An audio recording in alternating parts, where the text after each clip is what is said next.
তাই তো বলি, প্রতিদিন লাঠি দিয়ে আপনার মেয়ে আপনার মতো মারে কিসের জন্য?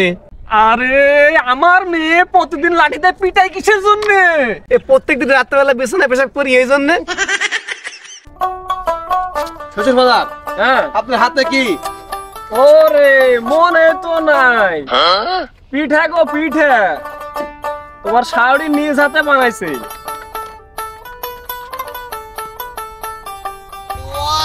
শ্বশুর বাজার, হ্যাঁ পিঠা দিয়ে কেউ পা দিয়ে বানাই, এটা তো আগে কখনো শুনিনি। ওরে আল্লাহ রে, এই তুই কোনো কথা কবি না। তুই কথা বলি কিন্তু আমার মাথা করে গরম হয়ে যায়। কেন? অন্য কেউ কিছু করলে কি আপনার অন্য কিছু গরম হয়? ওরে আল্লাহ রে, তোরে বাড়ে তো দাঁত ভাঙে ফেলে দিব না কিন্তু। এই দাঁত ভেঙে ফেললে আমি পিঠা খাবানি কি করে?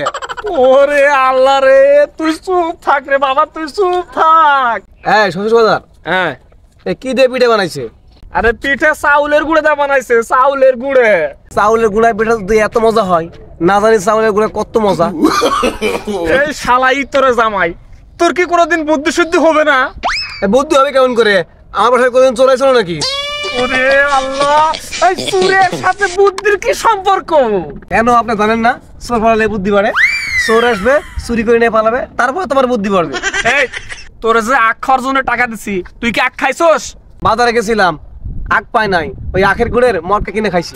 দেখো দিনি কারবার, এই তোরে টাকা দিলাম আখ কিনে খেয়ে দাঁত পরিষ্কার করার জন্য, আর তুই তা না খায় ওই আখের গুড়ের মটকা খেয়ে আরো দাঁতে ময়লা লাগাই নিয়েছিস।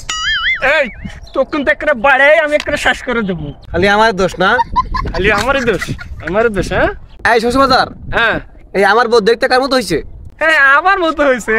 তাই তো বলি, প্রতিদিন লাঠি দিয়ে আপনার মেয়ে আপনার মতো মারে কিসের জন্য? আরে আমার মেয়ে প্রতিদিন লাঠিতে পিটাই কিসের জন্য? প্রত্যেকদিন রাত্রেবেলা বিছানায় পেশাব করি এই জন্য। আজকে তোরে মারে শেষ করে দেবো।